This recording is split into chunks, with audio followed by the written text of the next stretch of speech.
The conclave hall on Vareth Station had seen bad days before.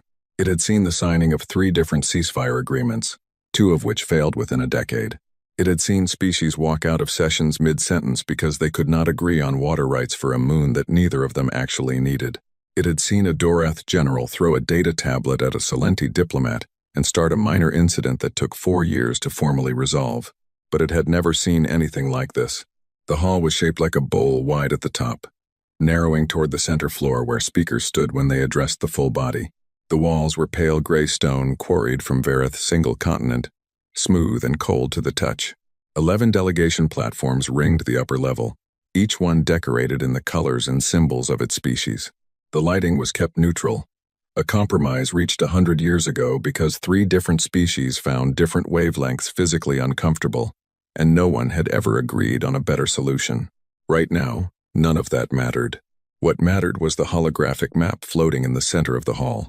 It showed the known galaxy, or at least the inhabited portion of it, the cluster of star systems that 11 different species called home.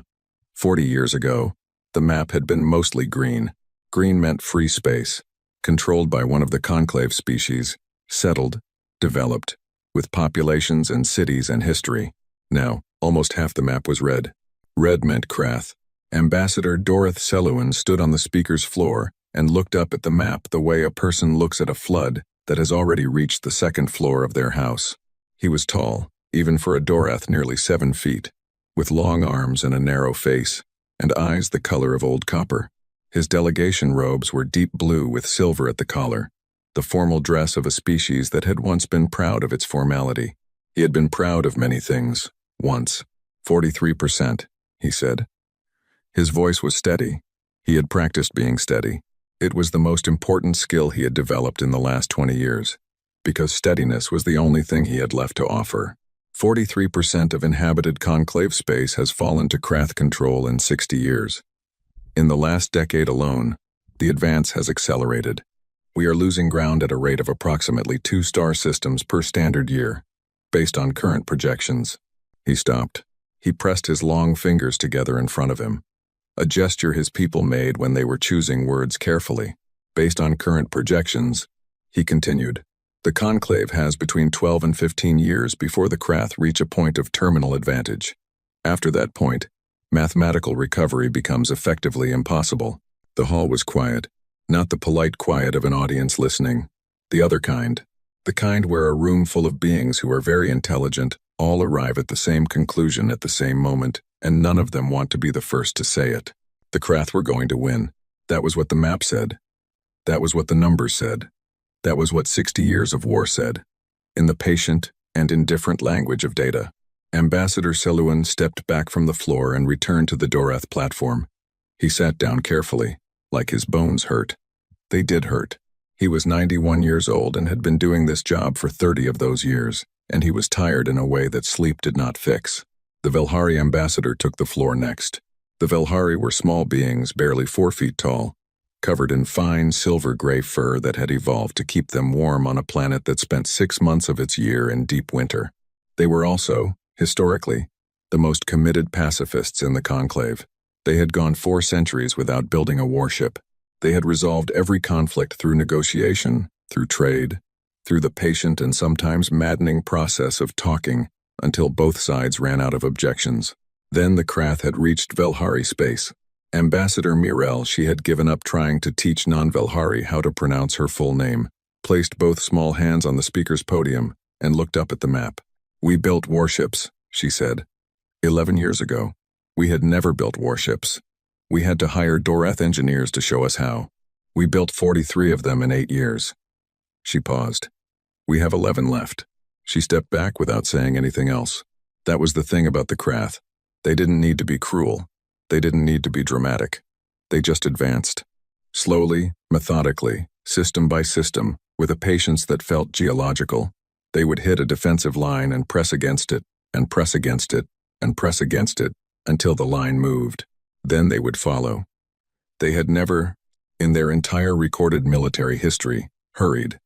They had never, in their entire recorded military history, retreated. The Salenti ambassador spoke for 40 minutes. The Salenti had been fighting the longest. Their border systems were the first to fall, 70 years ago, before anyone understood what was happening, before the conclave even had a proper word for the Krath. Ambassador Thren was a compact being with dark scales and a voice like gravel in a metal drum, and he stood on the floor and read casualty figures until 3 different translators had to be rotated because the job of converting that many deaths into other languages wore people down. He read the figures because the conclave needed to hear them. He read them without expression because he had been reading figures like these for 20 years, and at some point you either went numb or you stopped working. And stopping wasn't an option. When he finished, he looked around the hall. "We are asking all member species," he said, "to contribute maximum available military assets to a unified counteroffensive. We are asking for ships, personnel, resources, and commitment. We are asking because we have no other option. We are asking because the math says we must start pushing back now, or the math closes. And then there are no more sessions of this body, because there is no body left to have sessions." He returned to the Solenti platform. The hall stayed quiet for a long moment. Then, one by one, the species made their pledges. The Dorath pledged 400 warships, which was nearly everything they had left after 6 decades of attrition. The Velhari pledged their 11 surviving ships and 17 support vessels, and a formal apology that they could not offer more. The Resh pledged 212 ships. The Karath pledged fuel reserves and supply infrastructure. On and on it went, each delegation offering what they could, and the tally was updated on a secondary display beside the main map, and the numbers grew, and every being in the hall knew the numbers were not going to be enough. The Krath had 4,000 ships on the line. The conclave could field perhaps 3,000, and that assumed perfect coordination, which it would not get, because it never did, because 11 species trying to run a combined military operation was like trying to conduct an orchestra where every musician had learned a different definition of the beat. The last platform to address the hall was the human one. Humanity had joined the conclave 60 years ago, shortly after the Krath first appeared. They were, by conclave standards, young, technologically capable, aggressive in their development, but young. They had not been the first species to encounter the Krath. They had not suffered the deepest losses. Their home system was far enough from the front that they had time the Dorath and Solenti had never had, and they had used that time to build. The human ambassador was a man named Theodos Wren. He was 61 years old, medium height, gray at the temples. He wore a plain dark suit with no decorations, which was unusual for a formal conclave session, and he had spent the entire session sitting quietly on the human platform with his hands folded in his lap and his eyes on the map, not the casualty figures. The map. He had been looking at the map for the entire session with the focused expression of a person doing arithmetic in their head. He walked to the floor. He stood at the podium. He looked around the hall at 11 delegations, each of them tired, each of them carrying the weight of what they had just spent 4 hours saying out loud. "The Human Confederacy," he said, "will be contributing 1 vessel to the unified counteroffensive." The silence that followed was a different kind of silence than the one that had filled the hall when Selwyn talked about the math. That silence had been the silence of shared grief. This silence was something else. Ambassador Mirel, the Velhari, leaned forward on her platform. Her fur had flattened slightly against her face, which was what happened when Velhari were confused and trying not to show it. "1 vessel," she said. "1 vessel," Wren confirmed. The Dorath ambassador's copper eyes had gone very still. "Ambassador Wren, I want to be certain I am understanding correctly. You are pledging 1 ship, a single ship, to a counteroffensive that requires 1 ship," Wren said again. His tone was the same. Not apologetic, not aggressive. The tone of a person who has said a thing and means it, and does not feel the need to adjust it based on the room's reaction. Ambassador Thren of the Solenti spoke from his platform. His gravel voice was carefully controlled. "The Solenti delegation would like to register its formal objection to this contribution as inadequate, and you can register whatever you need to," Wren said. "The ship is the CNS Bastard's bargain. It will be in your staging system within 6 standard days." He walked back to the human platform and sat down. For a long moment, no one spoke. Then several delegations spoke at once, and the hall became very loud. The session broke into informal groups within the hour. This was normal, formal proceedings often dissolved into corridor conversations where the real decisions got made. Delegates from 8 different species clustered in various combinations, trading reactions in low voices, running calculations, trying to work out what had just happened and what it meant. Ambassador Selwyn found Ambassador Wren standing alone near one of the hall's tall windows, looking out at the station's exterior, a sprawl of docked ships and structural gantries, and the cold stars beyond. "I need to understand," Selwyn said. He was not being diplomatic. He was too tired for diplomacy. "Is this a statement? Are you making a point? Because if humanity has decided to—" "We're sending the right ship," Wren said. "One ship cannot. I know what one ship can and cannot do in a straight fight." Wren glanced at him. "We're not planning a straight fight." Selwyn looked at him for a long time. "The Krath have held every line we've ever drawn. We have thrown our best at them for 60 years and the line has moved in one direction. One direction every year, without exception. That's because everyone fights the war the Krath designed," Wren said. He turned back to the window. "We're going to fight a different one." Selwyn wanted to ask more.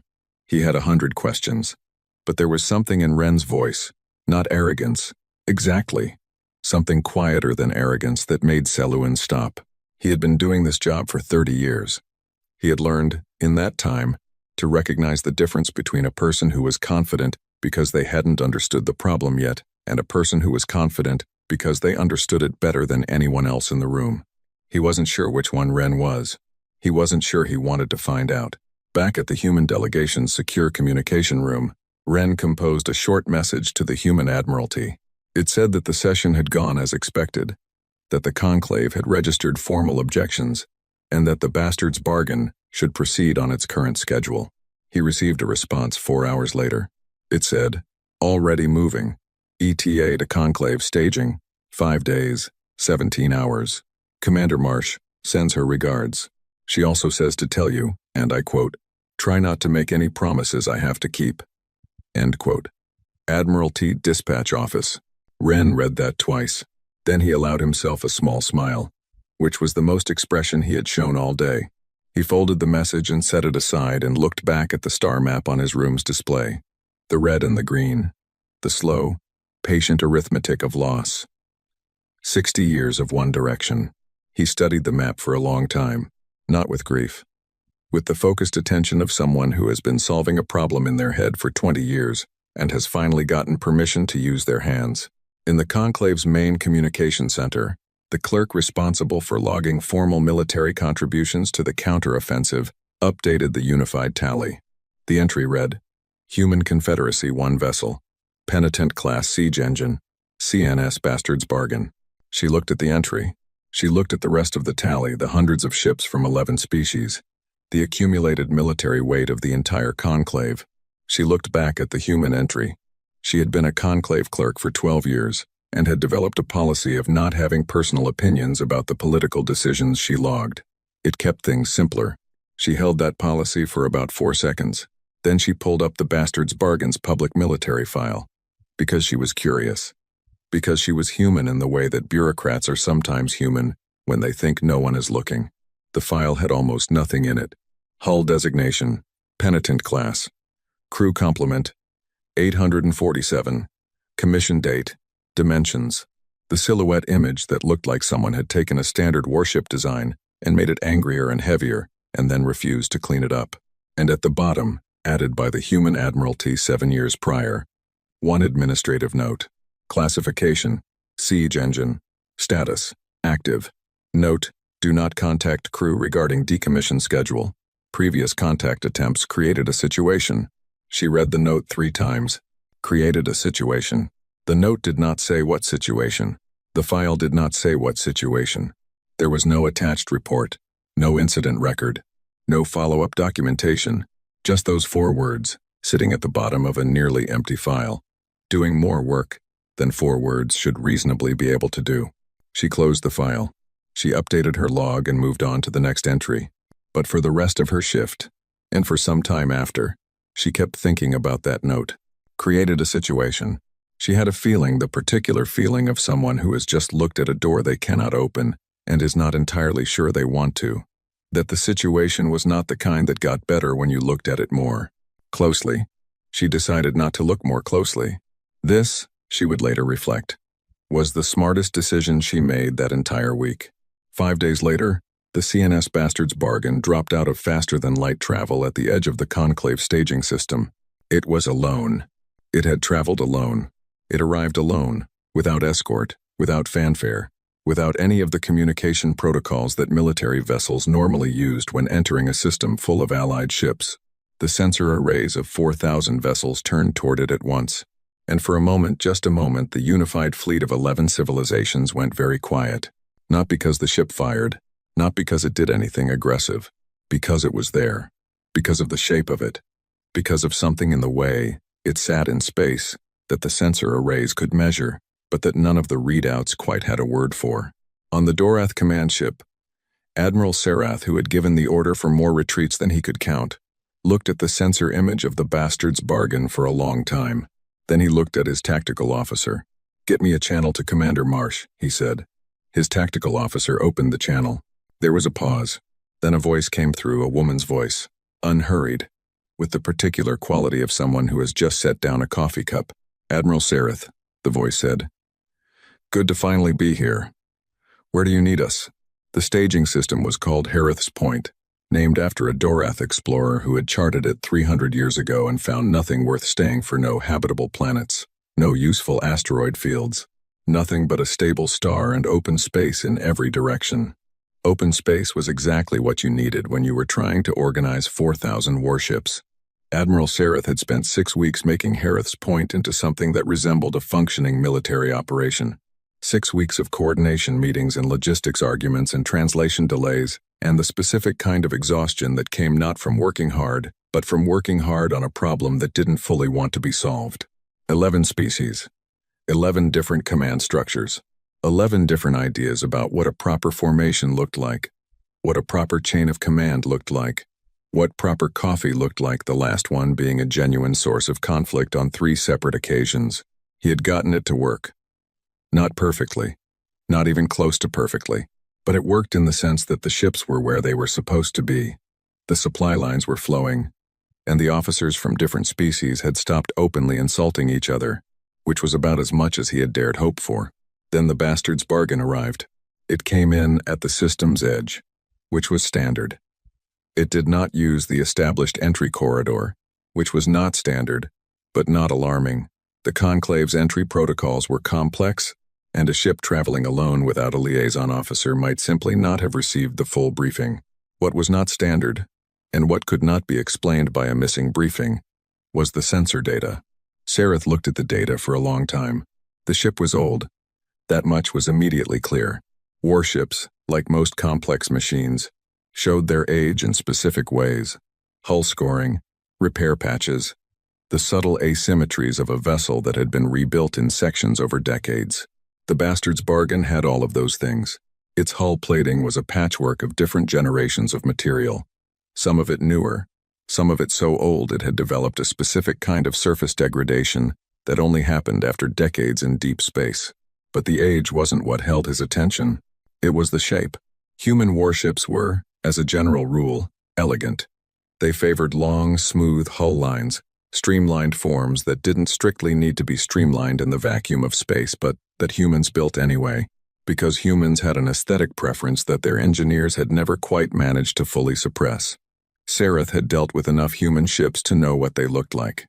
They looked purposeful, clean, like a predator that knew what it was doing. The Bastard's bargain did not look like that. It was angular where it should have been smooth, heavy where it should have been lean.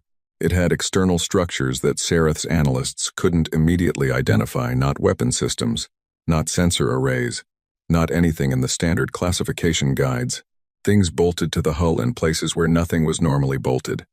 Things running along the ship's underside in long parallel lines that could have been conduits or could have been something else entirely. "What are those structures?" Sarath asked his chief analyst, a Dorath named Vareth who had been studying human military technology for 15 years and was considered one of the foremost experts on it in the conclave. Vareth looked at the sensor data for a long time. "I don't know," he said. This was not the answer Sarath had been hoping for. "Best guess?" Sarath said. Vareth looked at the data again. They look like they might be related to communications, or to something that uses similar frequency ranges as communications. But the configuration doesn't match anything in the human military database. Could they be new? No. Verith paused. Based on the hull integration patterns, those structures have been on that ship for at least 20 years. They are not new. They are older than most of our junior officers. Sareth considered this. Open a channel, he said. Commander Yeva Marsh was 54 years old. She had commanded the Bastard's Bargain for 19 years. Before that, she had served on the ship for 8 years under Commander Elek, who had served under Commander Thors before him. And the line went back like that, all the way to the ship's original commission, a chain of command that had been continuous and unbroken in a way that was unusual, even by the standards of career military service. The ship kept its crew. People came aboard the Bastard's Bargain as junior officers and, more often than not, they stayed. Not because they were required to, because the ship had a quality that was difficult to name precisely something in the way it worked. Something in the way the 847 people aboard it functioned as a unit that made leaving feel like the wrong choice. Marsh had been offered command of 3 different ships before she accepted command of the Bastard's Bargain. 2 of them were newer. 1 of them was larger. She had turned all 3 down and waited, and when the command of the Bastard's Bargain opened up, she had taken it without hesitation. She was standing on the forward observation deck when Sareth's channel request came through. The forward observation deck was a small space at the ship's nose, mostly transparent shielding, a few seats, a railing that nobody used because nobody sat down up here. They all just stood and looked out. It was Marsh's preferred place to be when the ship arrived somewhere new. She liked to look at the space before it became familiar. She was looking at the Allied fleet. It was a remarkable sight. 4,000 ships of 11 different designs, arrayed in a formation that had clearly taken tremendous effort to arrange the different hull shapes, the different running light configurations, the quiet, constant motion of ships maintaining their positions. It was the largest military force she had ever seen assembled in one place. She thought about what it had cost to build it, what it had cost to keep it fed and fueled and supplied, the decades of war behind each of those ships, the species they represented, each of them carrying losses that didn't show in a sensor array. She thought about the Krath. She thought about what the Krath had never experienced. She picked up her channel. Admiral Sareth, she said. Good to finally be here. Where do you need us? The joint briefing was scheduled for the following morning. Sareth used the intervening time to gather every piece of information the Conclave had on the Bastard's Bargain, which took about 40 minutes, because there wasn't much of it. He pulled the Admiralty file, which told him almost nothing. He pulled the Public Military Registry, which told him almost nothing. He sent a formal request through diplomatic channels to the Human Confederacy's Military Affairs Office, asking for a full technical briefing on the ship's capabilities. The response came back in 6 hours. Briefing classified. Full disclosure available to Allied commanders on a need-to-know basis as determined by the commanding officer of CNS Bastard's Bargain. Please direct capability inquiries to Commander Marsh directly. Sareth read this 3 times. Then he sent a message to Commander Marsh, asking for a pre-briefing technical overview of the ship's weapon systems. Commander Marsh's response was shorter than he expected. She'll show you what she needs to show you tomorrow. Senior Chief Petty Officer Halm, CNS Bastard's Bargain. Sareth stared at the message. He was an admiral. He commanded the largest Allied fleet ever assembled.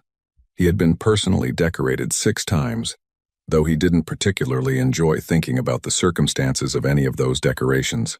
He was not accustomed to receiving messages from Senior Chief Petty Officers. He filed it in the category of things he would address later, and moved on.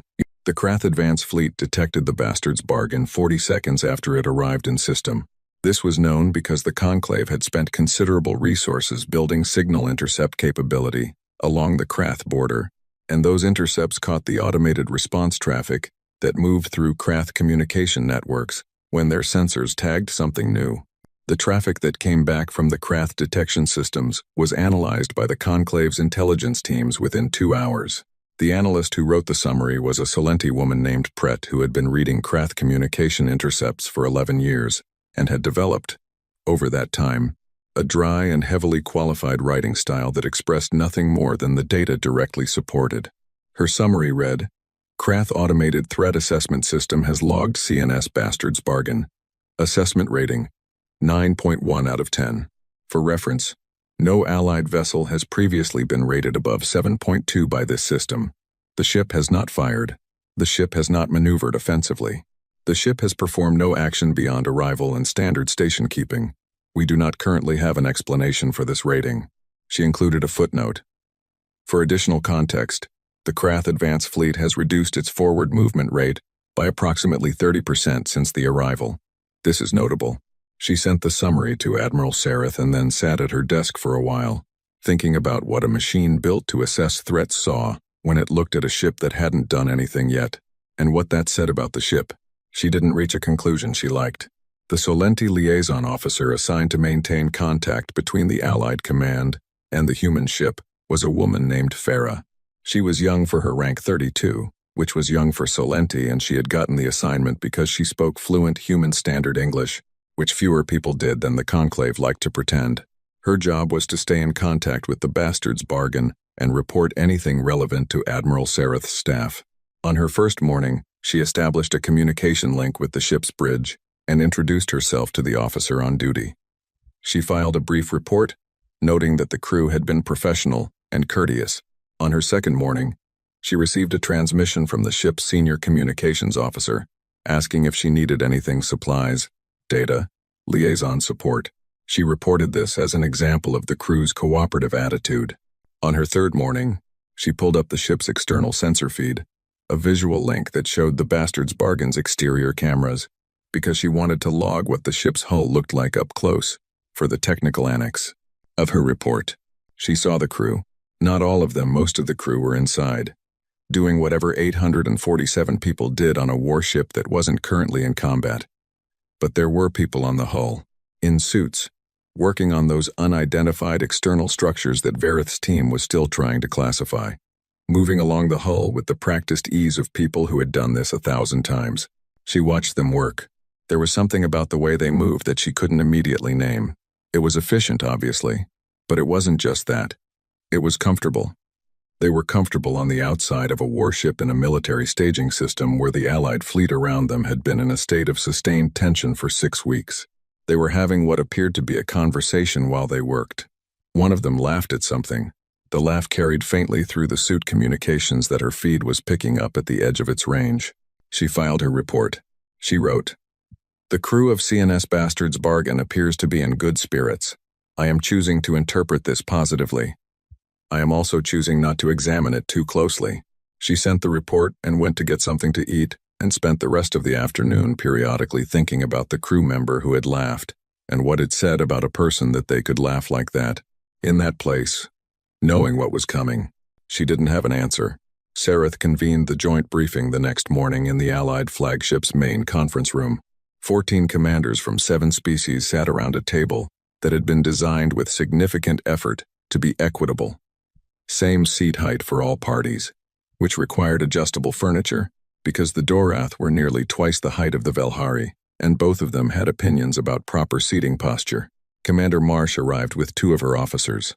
One was a tall, thin man she introduced as Lieutenant Commander Dayan, her tactical officer. The other was a compact woman with gray-streaked hair she introduced as Senior Chief Petty Officer Halm. Sareth looked at Halm. He was fairly certain he had received a message from her. Marsh sat down. She had a coffee. She did not offer an explanation for why a senior enlisted person had attended a flag-level briefing, and no one asked, partly because the question seemed awkward, and partly because there was something about Halm's expression that made the question feel less important than it had seemed a moment before. "I've read everything you sent," Marsh said. She was looking at the holographic map that Sareth's team had prepared, the same map the Conclave Hall had displayed. The green and the red. The slow story of 60 years told in color. The Krath advance, the attrition rates, the casualty figures, the whole picture. She looked at it the way Sareth looked at it, not with grief, with focus. "You've been fighting this war the way the Krath want you to fight it," she said. Several commanders stirred. The Hresh representative, a broad-shouldered being whose species had been in the war for 40 years, opened his mouth. Marsh continued before he could speak. "That's not a criticism. It's the situation. The Krath advance because they press forward. You hold because you build lines. They press. You hold. They press harder. The line moves. Every year the line moves. It has never moved the other direction. We are aware of our situation, the Resh representative said. Good. Marsh set down her coffee. Then you know what the problem is. The problem isn't that you're outfought. The Solenti have been fighting for 70 years. The Dorath fleet has some of the finest crews in this system. The problem is that you're fighting a responsive war. You react to what they do. You defend. You hold. And the Krath are very, very good at making people defend and hold. She looked around the table. We're going to stop responding, she said. We're going to make them respond to us. The room was quiet. Sareth leaned forward. And the bastard's bargain does this alone. It was not quite a question. Marsh picked up her coffee again. The bastard's bargain does the first part alone, she said. If the first part works, and it will, the rest of the fleet does the second part. And that's when the line starts moving the other direction. She looked at the map. She looked at it the way Sareth had looked at it that morning. And the morning before, and the morning before that, the way you look at a problem that has been unsolvable for so long, you have stopped expecting it to be solved. She looked at it differently than he did. He had looked at that map with the weight of everything it represented. Every loss, every retreat, every system that had gone from green to red while he watched. She looked at it like it was already changing, like the color was already, in some version of the near future she could see, and he couldn't, beginning to move. Show me the Krath supply lines, she said to the room. And the briefing began. The supply line maps were not pretty. Sareth's logistics team had spent the better part of 3 years building a picture of how the Krath fed their advance, how the food, fuel, ammunition, and replacement parts moved from Krath interior space to the front lines. It was hard work. The Krath did not broadcast their logistics. Their supply movements were encrypted, their routes changed on rotating schedules, and getting sensor assets close enough to confirm what was moving and where was dangerous work that had cost the Conclave a significant number of intelligence operatives. The picture they had built was incomplete, but it was the best picture anyone had. Marsh studied it for 40 minutes without speaking. The commanders around the table let her. This had taken some restraint, especially from the Hresh representative, who had a cultural tradition of treating silence during meetings as an invitation to fill it. But there was something in the way Marsh looked at the map, the quality of her attention, the way her eyes moved across the data that made speaking feel like the wrong impulse, like interrupting someone in the middle of solving something delicate. Dayan, her tactical officer, stood slightly behind her and to the left. He was looking at the same data. He had a tablet in his hand, but he wasn't using it. He was just watching her think. Halm, the senior chief, had found a corner of the conference room and was sitting in it with her arms folded and her eyes on the door. Like her job was to make sure nobody came in unexpectedly. Nobody had asked her to do this. She had simply identified it as the correct thing to be doing. Finally, Marsh straightened. She touched the holographic controls and pulled the map's perspective back further back, past the front lines, past the contested systems, past the Krath advance fleet's position. She pulled it back until the view showed deep Krath space. The interior. The part that no Allied vessel had gone near in 60 years. There, she said. The point she indicated was a cluster of systems 400 light-years behind the current front. 3 shipyard complexes, she said, all 3 within range of each other's support networks. These are the facilities that repair Krath battle damage. The ships that come off the front line damaged go here. They come back fixed. Without these 3 complexes, the Krath advance fleet loses its repair capacity. Damaged ships stay damaged. The effective combat strength of their forward force drops by roughly 40% over the course of 6 months. We know about the shipyards, Admiral Sareth said. We have known about them for 20 years. They are 400 light-years behind the line. Getting a strike force there and back. A strike force, yes, Marsh agreed. A strike force would be detected. It would be intercepted. The Krath keep internal security forces specifically for that scenario. They have practice running them, because every time the Conclave has tried to hit rear assets, it's been with a strike force, and the Krath have gotten good at stopping strike forces. 12. She moved her hand on the holographic controls again. 6 lines appeared on the map, thin lines, running from Harith's Point, through the Krath border, and deep into Krath interior space. They moved in different directions. They curved and angled in ways that avoided the main Krath patrol routes. A single ship can go where a strike force cannot, she said. 6 different routes to the same destination. Passive running the entire way. The bastard's bargain sensor profile at passive running is... She paused. Small. Verith, Sareth's chief analyst, who had been sitting at the table listening with the focused attention of someone building a very careful model in their head, said, "How small?" "Small enough," Marsh said. Verith opened his mouth. "That answer is going to have to be sufficient," Marsh said, not unkindly. Some of what this ship does is not something I can put in a briefing that 11 different intelligence services are going to read in the next 24 hours. Verith closed his mouth. The Harish representative, who had been patient for longer than was comfortable, said, "If you reach the shipyards, one ship against a defended facility." "We're not hitting the facilities directly," Marsh said. "We're hitting the supply chains that feed the facilities." She moved the map again. New lines appeared thinner, more numerous, like roots growing under the ground. The supply arteries that moved raw materials into the Krath shipyard complexes, the fuel lines, the ore transport routes that carried the metals the shipyards needed to build replacement hulls. "Cut those," she said, "and the shipyards stop working regardless of how well defended they are. You don't have to destroy a factory if you can cut the road that brings it materials." Number 1. Sareth was looking at the map. He was doing arithmetic. He could see it, the elegance of it, the way it worked on paper. But there was a gap between the paper and the reality. "Even if you reach the supply lines," he said, "one ship against the volume of traffic those arteries carry." "We're not going to destroy the traffic," Marsh said. "We're going to stop it." Silence. She continued. "The Krath have been running their supply chains the same way for 60 years. Same routes, same schedules, same protocols, because they have never had to change them. No one has ever gotten behind the line and made them change. Their logistics systems are optimized for certainty. They run on the assumption that the routes are safe, the schedules are predictable, the traffic flows without interruption." 1. She looked around the table. "Certainty is a system," she said, "and systems break when you change one variable they haven't accounted for." She touched the map one more time. One of the major supply arteries went dark just for a moment.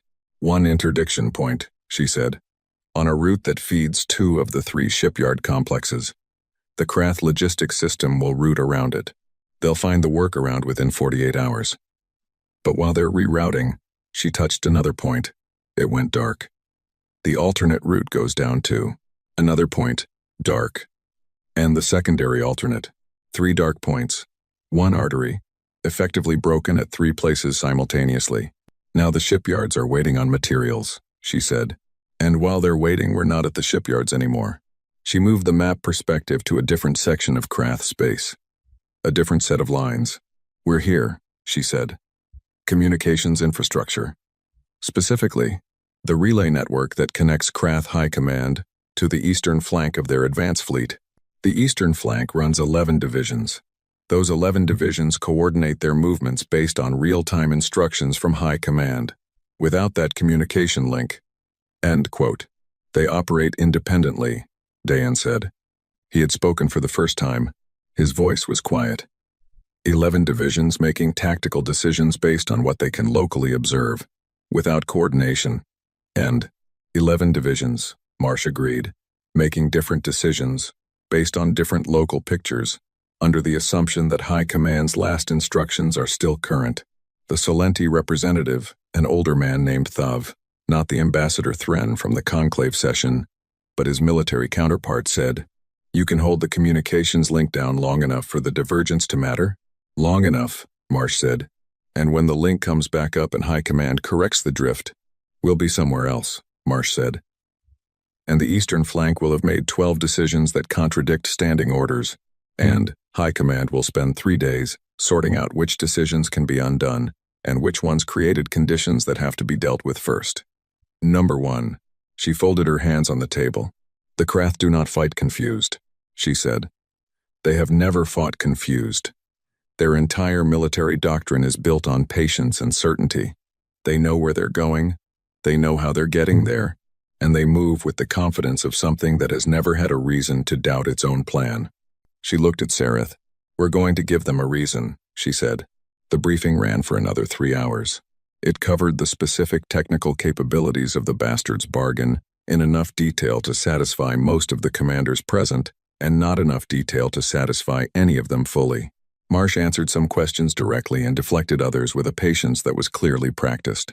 The patience of someone who had answered these questions before, in other rooms, and had developed a way of doing it that was honest without being complete. The unidentified hull structures, it emerged, were related to communications. Specifically, to communications disruption. The bastard's bargain could project a disruption field on specific frequency ranges with a precision that the Conclave's engineers had not previously believed was achievable from a mobile platform. How long it had taken to develop this capability, and how it worked at a technical level, remained classified. The ship's passive running capability, the quality of its ability to move through space without being detected, was demonstrated by the simple fact that it had traveled from human space to Harith's Point alone, without escort, without triggering a single Krath border sensor, as confirmed by the Conclave's own intercept records. The Velhari admiral, a being named Soren who had spent the entire briefing listening with the careful attention of someone who was simultaneously very impressed and very worried, raised a question at the end. This plan, she said, the disruption of the supply lines, the communications interdiction. If it works, and I am genuinely uncertain that it will work, though I acknowledge the reasoning is sound, the Krath will adapt. They will develop new routes. They will rebuild the communication network. They will find the workarounds. Yes, Marsh agreed.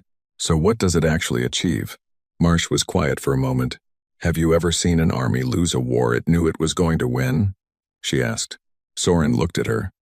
I'm not certain I understand the question. The Krath advance because they know the math works in their favor, Marsh said. Not just tactically, psychologically. They have never reversed. They have never been in a situation where the variables they planned around stopped working the way they expected. They fight with the confidence of certainty, and that confidence is part of what makes them effective. Take away the certainty. She left the sentence open. It sat there in the silence of the conference room. Soren finished it quietly. You make them uncertain. You make them uncertain. Marsh agreed. An uncertain enemy makes mistakes. An uncertain enemy that has never made mistakes before makes bad mistakes, because they have no experience recovering from them. Admiral Sareth looked at the map.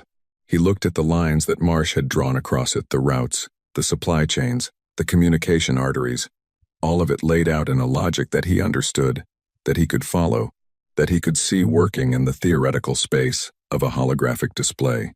When do you go? He said. 48 hours, Marsh said. We need the time for final calibration. She looked at her coffee, which had gone cold sometime in the previous hour. And, for sleep, some of my crew has been running modifications for 6 days straight, and I would like them to get 8 hours before we cross the Krath border. Sareth nodded slowly. What do we do? He asked. The fleet, while you're operating. Hold position, Marsh said. Stay here. Maintain the formation. Maintain the presence. The Krath know you're here. Let them keep watching you. Every sensor they have pointed at this fleet is a sensor they're not pointing somewhere else. She stood. When we've done what we need to do, she said, you'll know. The Krath advance will stop. It may not stop completely, not right away, but it will slow in ways that don't fit their previous patterns. When you see that, she looked at Sareth. Be ready. That's when the Allied fleet matters. She picked up her cold coffee and her officers fell in beside her and she walked to the door. At the door, she stopped. One more thing, she said, and looked back at the room full of commanders from 7 different species, each of them carrying the weight of their losses, each of them sitting with 60 years of retreat written somewhere in their posture. The Krath have never been in the position you've been in. They have never had to defend ground. They have never had to hold a line. They have never had to fight a war they weren't certain of winning. 2, she said it simply. No drama, no performance. They're not going to like it, she said. Then she left. Senior Chief Halm caught up with her in the corridor outside. How'd it go? Halm asked. Well enough, Marsh said. The Dorath Admiral kept doing that thing with his hands. That folding thing. He does it when he's processing something he hasn't decided how to feel about yet. What'd you tell them that was worth processing? Marsh walked. Halm walked beside her, matching her pace the way she had for 15 years. The truth, Marsh said. All of it? Enough of it. Halm nodded. This was a distinction she understood. They walked in comfortable silence for a while. The Allied flagship was large, larger than the Bastard's Bargain by hull volume, though not by much, and very differently laid out. Marsh always found Allied ships slightly disorienting. The corridors were the right size but the wrong shape. The angles slightly different from what her body expected after 19 years on one vessel. "The crew's ready," Halm said. "I know." Petty Officer Venn finished the calibrations on the disruption array. "She wants you to know she's confident in it. Tell her I'm glad. Lieutenant Orr's team has the supply line intercept points preloaded. They can execute within 4 minutes of your order." Close quote. Quote, "Good." Halm glanced at her. "You're not worried." It was not a question. Marsh thought about it anyway. The Krath border, 400 light-years of their interior, the shipyards and the supply chains and the communication relays and everything that kept the Krath advance moving the way it had moved for 60 years. "No," she said. "Why not?" Marsh considered this. "Because they've never had to deal with us," she said. "And we've been thinking about them for a very long time." Halm accepted this. She was not a person who needed things explained beyond the point of understanding. They were nearing the docking port, where the ship's shuttle was waiting. Through the viewport at the end of the corridor, the Bastard's Bargain was visible in the distance, angular, heavy, patched together, impossibly old. "She looks good," Halm said. Marsh looked out at the ship. "She always does," she said. The Allied fleet's intelligence team spent the night running and rerunning the analysis of the plan Marsh had laid out. They looked for weaknesses. They ran probability models.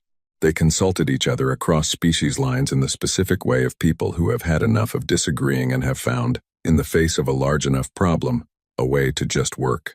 The consensus, by morning, was that the plan was coherent, that the logic was sound, that the specific capabilities of the Bastard's Bargain were, if the specifications Marsh's team had provided were accurate, exactly suited to the tasks she had described.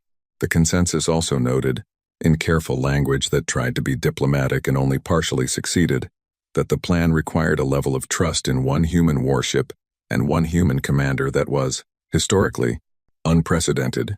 Admiral Sareth read the consensus report over breakfast. He thought about Marsh's voice in the briefing, the way she had looked at the map, the particular quality of her certainty, not the certainty of someone who had not thought about the risks, but the certainty of someone who had thought about them thoroughly and had arrived at a position she understood completely. He thought about the Krath threat assessment. 9.1. A ship that had not fired. A ship that had done nothing except exist. He thought about the administrative note in the Bastard's Bargains file. Do not contact crew regarding decommission schedule. Previous contact attempts created a situation. He put down the report. He did not file an objection to Commander Marsh's plan. He did something he had not done in a very long time, in the middle of a war that had given him very few reasons to do it. He waited, and somewhere in the distance, beyond the hull of the Allied flagship, the Bastard's Bargain finished its calibrations and went dark. The Bastard's Bargain left Harith's Point at 0300 local time on a Tuesday. Nobody saw it go. That was not a figure of speech. The Allied fleet's sensor arrays, which were calibrated to detect objects significantly smaller than a warship, did not register the departure. The Krath border sensors, which the Conclave's intelligence teams monitored continuously, showed no spike in activity that would indicate a detection. The ship simply ceased to be in the position it had held for 6 days, and was not recorded as having moved. Admiral Sareth found out it had left when he tried to raise Commander Marsh at 0700 and got no response. He sent a communication to the Bastard's Bargain's dedicated channel. No response. He sent a second communication on the emergency frequency. No response. He called Farah, the Salenti liaison officer. "When did they leave?" he said. Farah's voice was careful. "I'm not certain they did. The sensor records show. When did they leave?" Sareth said. Pause. "The last confirmed visual contact was at approximately 0245, Farah said. At 0310, I attempted a routine communication check and received no response. The sensor records from 0245 onward show the ship in its last known position, which suggests either it is still there or the sensor records were adjusted," Sareth said. Another pause. The sensor records were adjusted. Farah agreed. Sareth sat with this for a moment. The bastard's bargain had, at some point between 0, 2, 4, 5, and 0, 3, 1, 0, left the staging system without being detected by the Allied fleet's sensors, and had then retroactively removed itself from the sensor record, leaving behind readings that showed it still in position. The Conclave had not known this was technically possible. Sareth made a note to have a conversation with Commander Marsh about this capability when she returned. Then he made a note to himself that this conversation would require him to figure out how to begin a sentence with, "I need you to explain why you altered our sensor records," in a way that did not make him sound foolish for not having anticipated it. He put the note aside. He did what she had told him to do. He waited. 3 days passed. The Allied fleet held position. The Krath advance front, which had been slowing since the bastard's bargain's arrival, slowed further. The intercept teams monitoring Krath communication traffic noticed the change not in the content of the messages, which remained encrypted, but in the volume and pattern. The traffic was getting slightly more irregular, which was not how Krath traffic normally behaved. Krath communication patterns were extraordinarily regular. They had been regular for as long as the Conclave had been monitoring them, because the Krath operated on schedules, and the schedules did not deviate. Something was deviating. Pret, the Salenti intelligence analyst, wrote a brief note in her log. Day 3. Krath Eastern Flank communication volume down 8% from baseline. Pattern irregularity up 12%. No confirmed cause. Monitoring. She did not send this to Sareth yet. It was too small a change to report officially. It could be anything. It could be nothing. She had learned, over 11 years, not to build narratives out of small changes in data. Small changes happened for small reasons, and large narratives built on them made you look foolish. She kept watching. On day 4, the change was not small anymore. The first confirmed event happened on day 4, at 0630. The Conclave's Deep Space Signal Intercept Network, a chain of relay stations that the Conclave had spent decades quietly building along the edges of Krath space, disguised as survey equipment and debris monitors, caught a spike in Krath internal traffic. Not encrypted. Raw. Urgent. In the clear. Translation took 6 hours because Krath clear channel communication used idioms that the Conclave's translators were still building databases for. But by early afternoon, Pret's team had the substance of it. 2 Krath supply convoys had disappeared. Not destroyed, or at least not obviously destroyed. With no debris field. No distress signals. Nothing to indicate a weapons engagement. They had simply stopped transmitting and stopped arriving at their destinations. The convoys had been carrying raw materials to the secondary Krath shipyard cluster. The shipyard cluster was now reporting a shortage of specific alloys, critical to hull repair operations. The Krath logistics network, according to the traffic, was rerouting. Pret read the translation twice. Then she sent a message to Admiral Sareth that said only, "It started." By day 6, the picture had sharpened considerably. 3 supply arteries to the Krath shipyard complexes had been disrupted at multiple points each. The Krath were rerouting as Marsh had predicted, but the alternate routes were showing problems. 2 delays, shortages, the logistics equivalent of a river being dammed at 3 points simultaneously. The shipyard complexes were slowing production. Ships coming off the front line for repair were waiting longer. The repair cycle, which had been one of the Krath advance fleet's most reliable advantages, was getting longer. The Krath internal traffic was getting louder. And then, on day 6, at approximately 1,400, the eastern flank went quiet.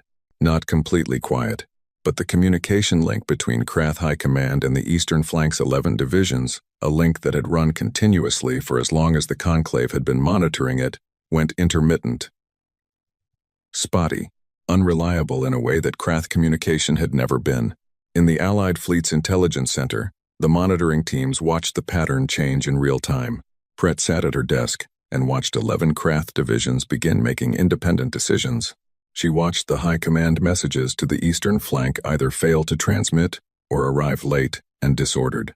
She watched the eastern flank's divisions respond to local conditions they could observe, rather than waiting for orders they could no longer reliably receive. She watched the divergence happen, division by division, decision by decision. Small differences in positioning, in timing, in the interpretation of the last successfully received instructions. Each individual decision was logical, reasonable, defensible, given what each division could see from where it was standing. They just weren't coordinated, and the Krath advance, which had moved with the unified precision of a single large organism for 60 years, began to look, for the first time, like 11 separate things making 11 separate choices. Sareth was in the intelligence center when the analysis came through. He stood at the main display and watched the eastern flank's cohesion break down in slow motion. "How long has the link been disrupted?" he said. 9 hours confirmed, Pret said. "I think it started before we registered it. Possibly 12 to 14 hours total. Can they restore it?" "They're trying. The traffic volume from High Command's communication infrastructure has increased significantly. They know something is wrong, and they're throwing resources at it. But whatever is disrupting the link isn't something they can fix from the inside." Sareth looked at the diverging eastern flank, 12 different decisions made without coordination. Some of them reversible, some of them creating conditions on the ground that would take days to untangle, regardless of what High Command ordered now. He thought about what Marsh had said. An uncertain enemy that has never made mistakes before makes bad mistakes, because they have no experience recovering from them. He watched the Krath eastern flank make mistakes, not catastrophic ones. The Krath were disciplined, and disciplined forces don't collapse the way undisciplined ones do. But mistakes, small ones, spreading, the kind that, given enough time, compound. "Something else," Pret said. She put a second display up beside the first. It showed a signal, a broadcast on Krath frequencies, inside Krath-controlled space, which was not where Conclave signals normally appeared. The broadcast had started 6 hours ago and was still running. It was being received across 11 systems. "Is this from the bastard's bargain?" Sareth said. "We're certain of it," Pret said. "The signal profile matches the communication disruption arrays our analysts identified on the hull. What are they broadcasting?" Pret looked at her translation team, a young Hiresh analyst named Tern, who had been working on this for the past 4 hours, and looked like he had not blinked in approximately 2 of them. "It's in Krath," Tern said. "High Krath, formal register, not translated original language." He paused. "Commander Marsh is speaking it herself." The room was quiet. "What does it say?" Sareth said. Tern looked at his notes. He had written the translation very carefully, because he wanted to be certain he was rendering it correctly. "She's telling them," he said slowly, "what she has done. Specifically, the supply arteries she has cut and where, the communication disruption, and how long it has been running, the current status of their logistics shortfall." He paused. "She's giving them their own numbers, their own projections, updated with the new variables she's introduced." Sareth stared at him. "She's telling the enemy what she's done to them," he said. "In their own language," Tern said. "In formal Krath. High Krath is the register used for significant communications, official statements, military orders, at the highest level. Using it is," he searched for the right framing, "it is not a casual choice. It is a deliberate signal of seriousness." And then what?" Sareth said. "After she's told them all of this?" Tern looked at his notes again. "She says," he paused. "Read it again. Read it a third time. This is uncomfortable. It is going to become more uncomfortable. You have time to make a different choice." The room was quiet for a long time. Soren, the Velhari admiral, who had been sitting in the corner of the intelligence center for the past 2 hours and had not said anything, said, "She's talking to them." "Yes," Sareth said. "She's not trying to destroy them. She's not trying to defeat them in a battle." Soren's voice was very careful. "She's making an argument." Sareth looked at the display. The supply lines broken at 3 points, the eastern flank drifting, the broadcast going out across 11 Krath systems in formal High Krath. "One ship." "Yes," he said. "What kind of people?" Soren said, quietly, not to anyone in particular, more to the question itself. "Plan, for 20 years, how to change the mind of an enemy. What kind of people learn the formal register of that enemy's language and then use it to make an argument in the middle of a war?" Nobody answered. The display updated. The Krath eastern flank's forward movement had stopped. Completely. Not slowing, stopped. The 11 divisions that had been advancing, each at slightly different rates and in slightly different directions for the past 6 days, had come to a complete halt. "Sir," Brett said. Her voice had changed. It had gone to that flat quality that experienced analysts used when they were reporting something they were not sure how to feel about. "The eastern flank has stopped advancing." "I see it," Sareth said. "The northern and central flanks are reducing pace, not stopping, but reducing. Approximately 60% of standard advance rate." And Sareth watched the display. 60 years of movement. He had been in this war for 31 of those years. He had watched the red push the green back, season by season, year by year. With the patience of mathematics, he had given more retreat orders than he could remember. He had stopped trying to count the retreat orders somewhere around year 12 because counting them was not useful and not comfortable. The line was not moving. Not forward. Not back. Not yet. But it had stopped moving forward, and in 60 years, it had never done that. His communications officer turned from his station. "Sir, I have an incoming message on the priority diplomatic channel. It is addressed to the Conclave High Command. From..." He paused. "From the Krath," he said. The room went very still. In 60 years of war, the Krath had not initiated diplomatic contact. They had responded to a few Conclave overtures, briefly, in ways that amounted to "no," delivered in formal language. But they had never opened a channel themselves. "What does it say?" Sareth said. The communications officer read it. "Read it again." "It says..." He stopped. "Start it again." "It says they wish to discuss the terms of a temporary cessation of advance operations, pending resolution of..." He paused. "Pending resolution of present operational challenges." The words hung in the intelligence center's recycled air. Present operational challenges. Not defeat. Not surrender. Not a dramatic statement of any kind. The Krath did not do drama. They had never needed it because the mathematics had always been on their side. But one human ship in their interior, breaking supply lines and disrupting communications and broadcasting informal high Krath that this was uncomfortable, and was going to get more uncomfortable, one ship had introduced. For the first time in 60 years, something the Krath logistics and psychological systems had no classification for. Doubt. Sareth stood at the display and looked at the word that had just arrived on his communication screen.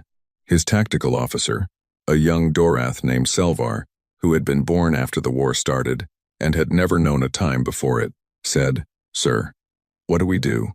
Sareth thought about Marsh, about the plan, about what she had said at the end of the briefing. "When you see it, be ready."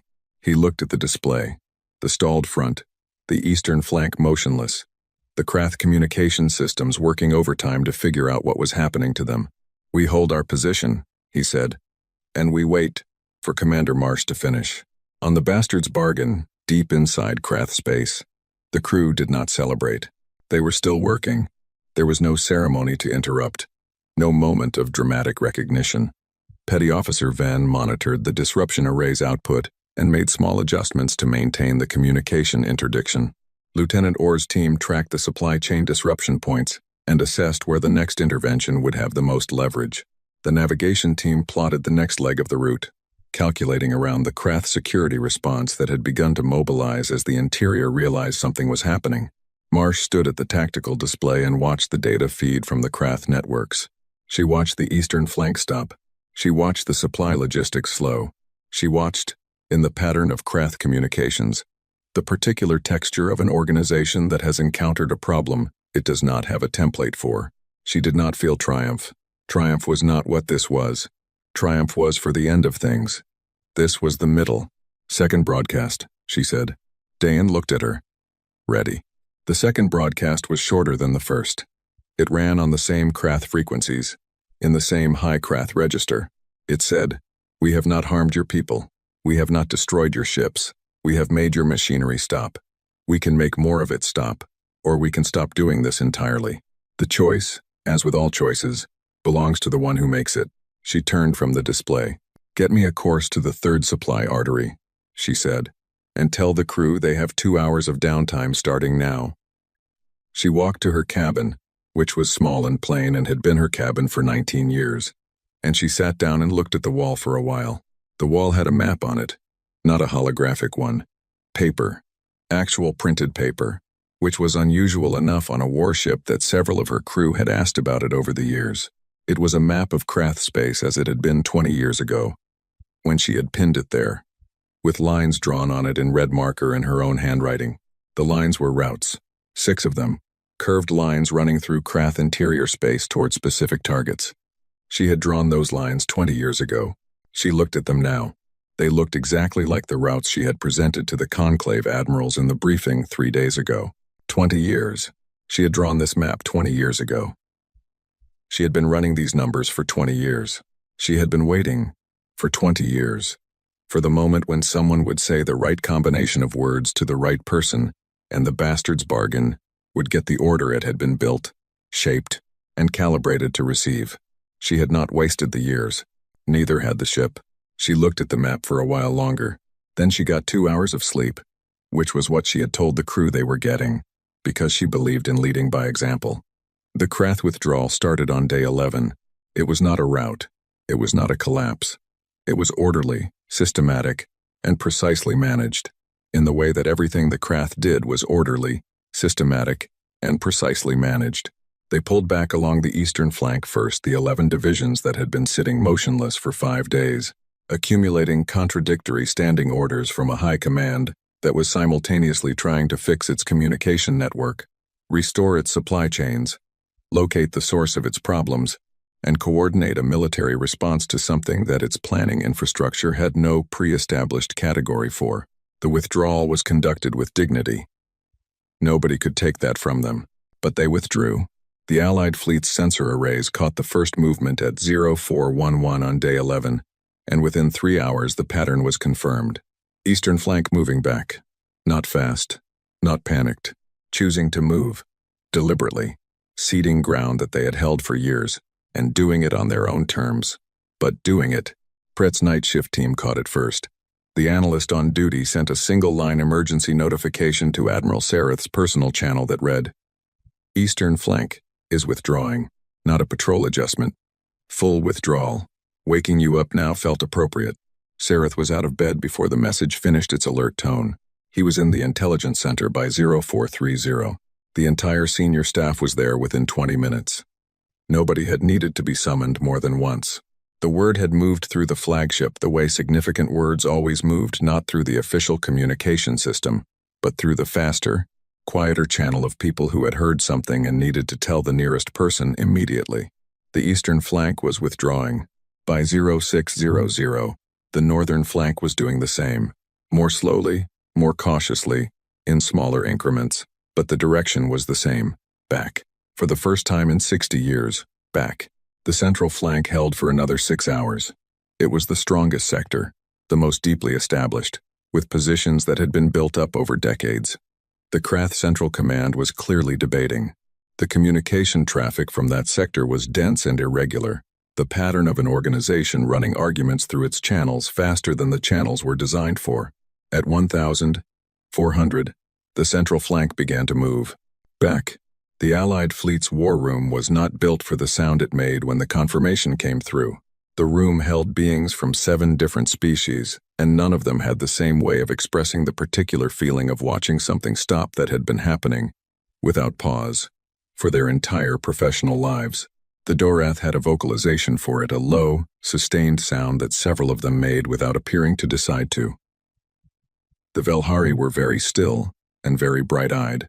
The Harish made a gesture with their hands that meant, in their culture, something close to, "I will remember this." Admiral Sareth looked at the display. He looked at the line, the front, the border between green and red, the fixed point around which 60 years of war had organized itself, and he watched it move. The other direction, just a little. Just the beginning, but the other direction. He stood there for a long time. Selvar, his tactical officer, said something to him. He didn't hear it the first time. Selvar said it again. "What do you want us to do, sir?" Sareth looked at the display, the withdrawing flanks, the slow, orderly retreat of an army that was still dangerous, that was choosing its own pace, that had not broken but had decided, for the first time, that holding this ground was not worth the current cost. "Hold," he said. "We hold our position. We do not advance. We do not pursue." Selvar looked at him with the expression of someone who has spent their entire career wanting to advance and is finding it difficult to process the instruction not to. They're moving back, Selvar said. If we push now, while they're in transition, we're not here to destroy them, Sareth said. We're here to make them stop. They're stopping. We hold. He said it quietly. He did not make it an argument. He had the particular tone of a person who has been in a war for 31 years and has learned the difference between winning a battle and ending something. Selvar held. On day 12, the bastard's bargain began its return. It came back the same way it had gone alone, undetected, moving through Krath space in a way that left no sensor record. Farah, who was still monitoring the bastard's bargain's dedicated channel, received a short communication at 0815 that said, "Coming home. ETA. 36 hours. We're going to need to restock the coffee supply. Someone's been unreasonable about it." Senior Chief Halm. Farah read this twice. She decided it was the best news she had received in 3 weeks, and filed it accordingly. The bastard's bargain arrived back at Herath's Point at 2000 on day 13. This time, the Allied fleet knew it was coming. They were watching for it. And still, the ship appeared on their sensors with a quality that suggested it had decided to be visible rather than having been detected, a subtle difference in how sensor contacts normally resolved, but one that Vareth noted in his technical log and spent 3 paragraphs being precise about. Marsh came aboard the Allied flagship 4 hours later. She looked the same, slightly less sleep than was ideal, the kind of calm that comes not from absence of stress but from having moved through stress and come out the other side. Her 2 officers were with her, Dayan quiet, Helm carrying a tablet she was reading as she walked, which was a quality Sareth had begun to think was simply permanent. Sareth met her at the docking bay. He was not the only one. 7 other commanders were there, not all 14 from the original briefing, but the ones who had been in the intelligence center on day 6, who had watched the Krath front stop, who had needed to be somewhere when the bastard's bargain came back. He did not make a speech. He was not a speech person. The Dorath had a tradition of formal recognition that he had participated in at appropriate moments, but this did not feel like an appropriate moment for formal recognition. It felt like a moment for something simpler. He said, "It worked." Marsh looked at him. "I know. The eastern flank is withdrawing. All 3 sectors by yesterday afternoon. I monitored the traffic from inside. The Krath have opened a diplomatic channel. They want to discuss a cessation of advance operations. I heard." He looked at her. "You heard," he said. "The bastard's bargain has good ears," she said. He decided not to ask what that meant. "What happens now?" he said. Marsh looked past him at the war room's main display, visible through the bay's inner door, the map, the green, and the red, the front that was finally, for the first time in 60 years, beginning to move in a direction that meant something different. "No," she said. "You talk to them. The conclave talks to the Krath. The diplomatic channel is open because they opened it, which means they want there to be a channel. That matters. Use it.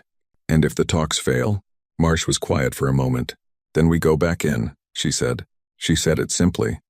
No threat in it. No performance. The way you say a thing that is just a fact, that doesn't require emphasis because the emphasis is already built into the sentence. The formal session happened 2 days later. The conclave's diplomatic team, including Ambassador Wren, who had traveled to Herath's Point the moment he heard that the Krath had opened, a channel, met in a secure communication space, with a Krath delegation speaking from somewhere inside Krath territory. Translation arrays. Multiple species observing. Every precaution that 60 years of failed diplomatic attempts had taught the conclave to take. The Krath spoke first. They acknowledged the disruption of their supply lines. They acknowledged the communication interdiction. They acknowledged, in the careful language of an organization that did not acknowledge failure, that their current operational situation was experiencing variables they wished to resolve before committing to further advance operations. Wren listened. He said, "We understand. We are prepared to discuss conditions for a long-term cessation of hostilities.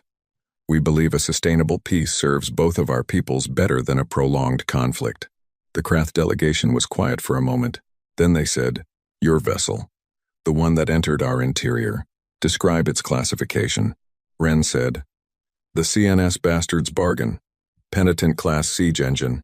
How many of this class does your military maintain?" Wren looked at the table in front of him for a moment. He said, Enough. The Krath were quiet again. That is not a number, their representative said. No, Ren agreed. It isn't. He said nothing else on the subject. The Krath, after a pause that their translators later described as containing a quality they did not have a word for in any language they worked with, moved on to the substance of the ceasefire terms. The talks lasted 9 days. They were not easy. 9 days of detailed argument about territorial lines, about the status of systems that had changed hands, about the specific conditions that would define the cessation, and what monitoring would look like, and what the consequences of violation would be. The Krath were not simple negotiating partners. They were precise and demanding, and they had a definition of acceptable terms that moved slowly. But they were negotiating. That was the thing. They were in the room. They were talking. 60 years of war, and they had never once been in the room talking about terms, because they had never needed to. The math had always worked in their favor, and they had known it, and they had simply kept advancing. The math had changed. On the 9th day, the talks produced a preliminary agreement, not a final piece that would take years, but a cessation of advance operations, a commitment to continued negotiation, and a mutual withdrawal to lines that both parties agreed were defensible. The systems that had been taken in the last decade remained Krath. Everything from before that was returned to negotiation. The future was genuinely unclear, but the advance had stopped. Ambassador Wren signed the preliminary agreement at 1,600 on the 9th day. The Krath delegation signed it on their end through encrypted communication, because they did not come in person, and nobody expected them to. Wren sat alone in the communication room after everyone else had left. He looked at his signed copy of the agreement. He thought about the last 60 years, the slow red tide on the map, the Dorath systems that had gone dark, the Velhari admiral who had apologized for only having 11 ships, the casualty figures Thren had read for 40 minutes without expression because he had run out of expression years ago. He thought about what his counterpart in the human admiralty had said to him 12 years ago, when this plan was first discussed in its early form. We've been thinking about this problem for a long time. We've built the tools to address it, but there is a right moment for everything, and the right moment is when the rest of the galaxy has tried everything else first, and it has not worked. Then, they will be ready for a different argument. Then the thing we send will mean what we need it to mean. 12 years ago, Wren had thought, at the time, that this was extraordinarily patient. Now he thought it was the correct kind of patient. The Allied fleet's celebration lasted 3 days. Each species had its own way of marking the end of something bad. The Dorath had formal ceremonies that involved the spoken names of the dead. The Velhari had a quiet communal practice that outsiders were invited to observe, but not participate in. The Hresh played music at volumes that the other species requested be slightly reduced, and that the Hresh reduced by approximately half of what was requested, which was a compromise. The humans on the Allied fleet had a gathering in the largest common space on the flagship, which involved music of their own and food that they shared with anyone who wanted to try it, and a quality of noise that was, various observers noted, specifically human, expansive, and overlapping, and somehow both organized and chaotic at the same time. Commander Marsh attended for 2 hours. She ate something someone handed her. She talked with Sarath, who had found a quiet corner and was standing in it looking at the celebration, with the expression of a person who is glad it is happening and is also processing something too large to process quickly. She talked with Soren, the Velhari admiral, who thanked her formally and at length in a way that Marsh received with the particular grace of someone who is slightly uncomfortable with formal thanks, but understands that the other person needs to give it. She talked with Farah, the Solenti liaison officer, who asked her a question. "Did you know it would work?" Farah said. "Before you went." "Were you certain?" Marsh thought about this honestly. "I was certain the plan was sound," she said. "I was certain the ship could execute it. I was certain we had analyzed the Krath's vulnerabilities correctly." She paused. "Whether that adds up to certain, I don't know. There's always a variable you didn't account for." "But there wasn't," Farah said. This time, Marsh agreed. Farah looked at her. She was trying to work something out. Marsh could see it. The way you can see someone trying to find the right way to ask a thing they've been thinking about for a while. "The Conclave sent everything they had," Farah said. "Every ship, every crew, everything. And then humans sent one ship. She paused. Was that arrogance? Did you think the rest of us had failed because we were doing it wrong? Marsh shook her head. You didn't fail, she said. You fought a war the way a war looks when you're in it and you're trying to survive it. You defended. You held. You kept your people alive as long as you could. That's not failure. That's what you do when someone attacks you. Then what did you do differently? We had time, Marsh said. We weren't on the front. We weren't defending our home systems.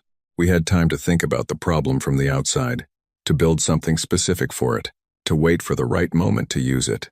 She looked across the room. Distance is a resource. We used ours. Fira thought about this. And now, she said. What happens to the bastard's bargain now? Marsh looked at her. She goes home, she said.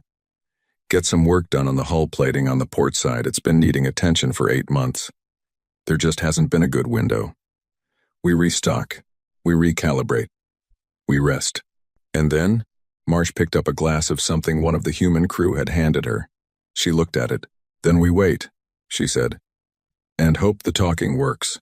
And if it doesn't, she looked at Farah. We've done this before, she said. We know how. 3 weeks later, the Dorothy ambassador sent a formal inquiry to the human admiralty.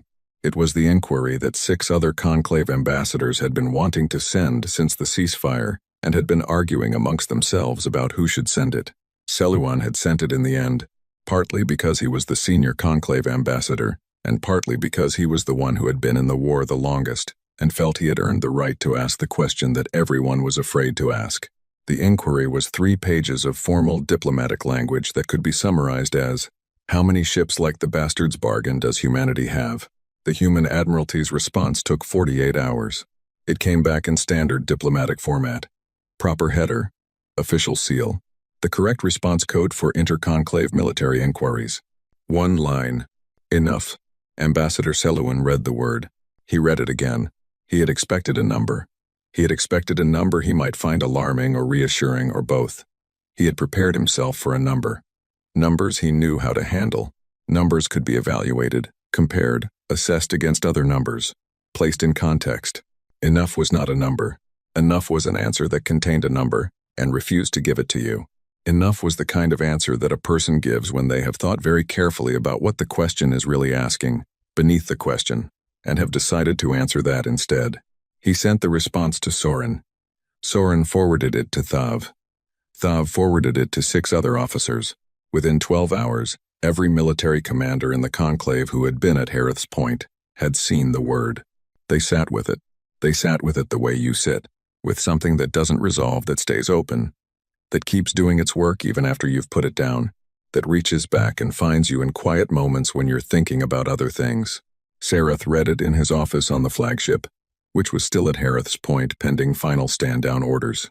He looked out the viewport at the space where the bastard's bargain had sat for 6 days before it left without his sensors knowing.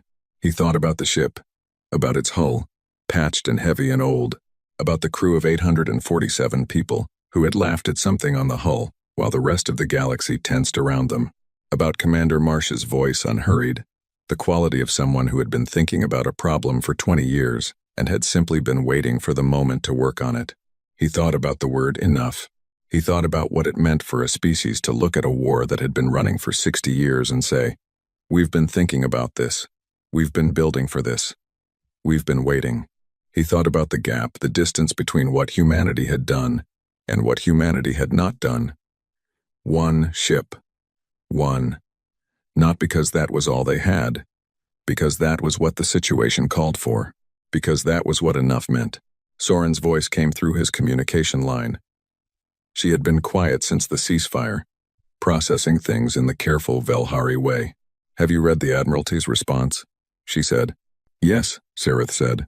What do you make of it? He looked out the viewport. The cold stars. The space where the bastard's bargain had been, and then had not been, and then had been, again. I think, he said slowly, that humanity has been very patient with us. Soren was quiet for a moment. Meaning? Meaning they had this. They've had this for a long time. A plan, a ship, a capability. And they waited. They waited until we had tried everything we could try and it had not worked. And then they sent the thing they'd built, and it worked, and they sent it alone. He paused. They sent it alone because they were making a point. What point?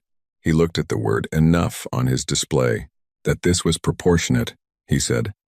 That one ship was the correct response. That they looked at 60 years of war and said this situation calls for one ship, and we have built ships for situations that would call for more. The line was quiet. And we don't know how many more, Soren said. No, Sareth said. We don't. Oh, another silence. Is that frightening? Soren asked. Sareth thought about it. He thought about the war, about the Krath withdrawing, about the ceasefire talks, about the front that had moved, for the first time, in a direction that meant the future might look different from the past. No, he said. He meant it. No. It's the most reassuring thing I've heard in 31 years. He closed the communication. He looked at the display, the map, still mostly red, but the line had moved. Just a little. Just the beginning of something that was going to take years to resolve, to rebuild, to negotiate into a shape that everyone could live with. But the line had moved. For the first time, the other direction. He sat back in his chair and let himself feel it. The specific feeling of a thing that has been pulling against you for your entire life. Finally, beginning to give. Outside, somewhere in the void between stars, the bastard's bargain was already home. Already resting. Already waiting. Enough.